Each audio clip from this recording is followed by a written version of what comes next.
بسم الله الرحمن الرحيم शुरू अल्लाह का नाम लेकर जो बड़ा मेहरबान निहायत रहम वाला है। यासीन वल्कुरआन الحكيم إنك لمن المرسلين على صراط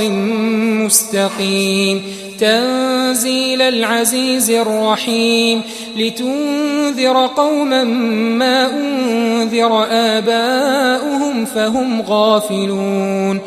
لقد حق القول على أكثرهم فهم لا يؤمنون